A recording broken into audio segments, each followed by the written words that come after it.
Saudara, debat Cawapres 22 Desember mendatang akan membahas masalah ekonomi kerakyatan. Tapi sebenarnya seperti apa kondisi real ekonomi Indonesia saat ini?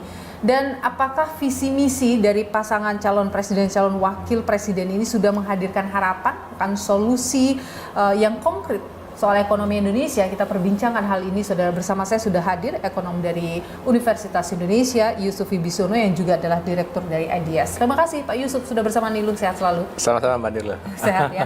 Pak Yusuf, kalau kita bicara soal masalah ekonomi, Anda mungkin sudah membaca visi misi dari ketiga calon presiden wakil presiden kita ya. Apa yang Anda tangkap?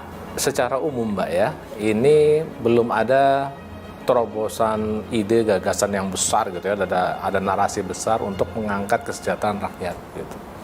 Dari pasangan capres yang ada ya, setidaknya memang ya, ini dari 02, pasangan 02 dan 03 itu terlihat masih sangat ingin melanjutkan pemerintahan yang sekarang begitu. Sedangkan pasangan 01 yang ingin menunjukkan diri lebih berbeda, ingin membawa ada perubahan. Namun walaupun ide gagasannya cukup menarik ya, tetapi tidak mampu menjelaskan bagaimana cara dia meraih itu dengan cepat dan tepat begitu ya. Nah, jadi kita secara umum sebenarnya masih belum puas melihat visi misi tersebut ya, masih agak gamang kita melihat. Tapi kalau kita bicara Pak Yusuf soal ekonomi Indonesia secara real, kita lihat data BPS misalnya yang menunjukkan kalau pertumbuhan ekonomi kita di angka 4% ya, di bulan 3 tahun ini ya. Itu kondisi yang positif menurut Anda atau bagaimana? Kita melihat ada sesuatu yang agak mengkhawatirkan pasca pandemi ini, yaitu apa? Ketika pertumbuhan ekonomi pasca pandemi ini melaju dengan cepat begitu, tapi kesejahteraan rakyat ini kelihatannya tertinggal di belakang. Itu apa indikatornya? Penanggulangan kemiskinan meskipun masih terus menunjukkan perbaikan ya, tapi lambat. Kemudian yang kedua yang agak mengkhawatirkan adalah kesenjangan. Kesenjangan kita naik, apa yang terutama yang kelas teratas. Bisa begitu. Nah, kita melihat pola pemulihan ekonomi kita itu sangat didrive, sangat didorong oleh sektor-sektor tertentu saja. Misalnya? Dan sektor-sektor tertentu ini menguntungkan kelas atas. Misalnya gitu. apa itu, Pak? Misalnya adalah komoditas meningkat ya, tambang, batu bara, sawit, begitu ya. Nah, ini kelas-kelas oligarki penguasa sektor sawit dan batu bara kita melonjak kekayaannya. Kemudian yang kedua juga pulihnya sektor keuangan. Sektor keuangan cepat pulih. Kemudian yang ketiga, sektor yang cepat pulih itu juga transportasi, akomodasi pariwisata. Nah, ini lagi-lagi juga nggak banyak melibatkan kelas bawah begitu. Jadi begitu pemulihan kita berjalan cepat sampai 5% gitu, tapi yang sebagian besar masyarakat itu ketinggalan sebenarnya. Ini juga menjelaskan mengapa kok pemerintah itu sangat gencar sekali mengeluarkan bansos. Untuk apa itu? Menguatkan daya beli rakyat. Itu solusi yang jitu? Jangka pendek ya. Jangka pendek saja? Jangka pendek saja. Angka kemiskinan kita sebenarnya seperti apa sih? Angka kemiskinan kita pasca pandemi ini sudah turun ya Mbak ya, sudah balik ke level sebelum pandemi. Sebelum pandemi kan kita sudah di bawah 1 digit ya, di kisaran 9, sekian persen. Nah, ini sekarang terakhir udah di kisaran 9,36% kalau saya nggak salah ya. Tapi ini kan angka resmi dari BPS Mbak ya. Faktanya adalah kemiskinan kita itu adalah di kisaran sekitar 40% kelas terbawah. Indikatornya apa? Jadi indikatornya yang paling jelas adalah jumlah penerima bansos. Kalau kita misalnya melihat gini Mbak Nilo ya, PKH ya, program Keluarga Harapan itu tahun 2015 itu baru 3,5 juta jumlah penerimanya. Di 2018 itu sudah 10 juta. Naik. Kita kan melihat secara umum, wah ini pemerintah berarti komitmen menanggulangi kemiskinannya tinggi berarti gitu ya.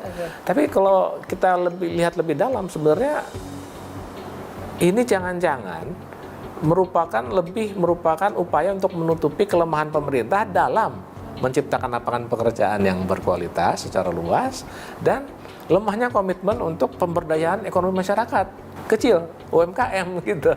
Buktinya begini, Kalau pemberdayaan ekonomi rakyat itu berjalan dengan baik, UMKM, dan juga penciptaan lapangan kerja secara luas itu terjadi, rakyat ini sudah kuat harusnya daya belinya. Nggak perlu lagi bansos. Jadi Anda menganggap pemerintahan Pak Jokowi ini masih lemah dalam hal tadi? Saya menangkapnya demikian. Pemerintah Pak Jokowi ini resep utamanya dua kalau kita melihat. Pertama, Undang-Undang Cipta Kerja, Omnibus Law.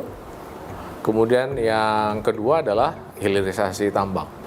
Omnibus Law ini kalau kita melihat ya, fokus utamanya adalah di memfasilitasi investor untuk tenaga kerja yang murah dan mudah direkrut. Kemudian yang kedua, memudahkan pengadaan lahan, gitu. Dua kombinasi ini menghasilkan masuknya investor ke industri-industri yang lebih banyak ke padat modal. Kalau kita melihat, sedangkan yang industri yang padat karya yang masuk ke industri pengolahan masih tetap lemah. Yang paling dibutuhkan untuk kemudian di masalah itu apa? Solusi paling seharusnya paling jitu. Kita seharusnya tidak boleh terus-terusan bergantung kepada bansos. Ini bansos kita kebijakan menurut saya salah arah begitu. Ketika bansos kita perkuat ya, itu bahkan sebelum krisis. Kalau krisis wajar gitu ya, semua butuh bantuan. Tapi ketika krisis belum ada krisis ya, dan sekarang krisis sudah selesai, ini masih terus gitu ya, mungkin ada yang salah dengan kita. Nah, jadi ke depan kita harus membuat kesejahteraan rakyat ini lebih substantif. Lewat mana? Yang pertama adalah pemberdayaan ekonomi rakyat UMKM. Di mana ini? Satu adalah sektor pertanian. Pertanian pangan, peternakan, perikanan. Jadi Anda sebagai seorang ekonom sudah melihat visi misi ketiga capres-cawapres, sudah melihat juga bagaimana mereka selama ini, apa yang mereka sampaikan ke publik, janji masalah kesejahteraan itu hal yang selalu diucapkan sama mereka. Tapi Anda optimis bahwa itu bisa mereka ciptakan? Jujur kita harus melihat ini agak mengkhawatirkan, Mbak ya. Paling tidak dari visi misi nih baru ya kita melihat belum ada satu hal yang benar-benar sebuah narasi besar yang kuat yang bisa kita melihat di situ ada harapan perubahan yang signifikan gitu ya. Nah, sekarang yang kita melihat memang wacana yang lebih kuat dari tiga ini kan, dua pasang capres kita ini kan sangat kuat narasi melanjutkan pemerintahan yang sekarang, program-programnya.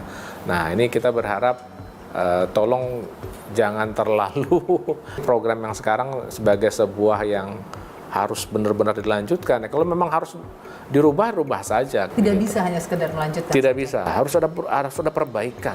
Begitu. Melanjutkan oke lah, tapi harus ada perbaikan dong. Dan itu harus diakui secara gentle oleh angka-angka kita berbicara demikian masalahnya. Begitu sampai saat ini. Kita tentu menantikan nanti ya uraian konkret mereka, mudah-mudahan saja disampaikan pada saat debat cawapres nanti. Mudah-mudahan, Mbak ya. Saya yakin Anda semangat untuk menunggu ini uraian dari mereka ini. Kita tunggu sama-sama. Pak Yusuf Wibisono, pakar ekonomi dari Universitas Indonesia yang juga dan Direktur IDS. Terima kasih sudah berbagi pandangan di Nilu. Sama-sama. Pak Yusuf. Sama-sama Nilo.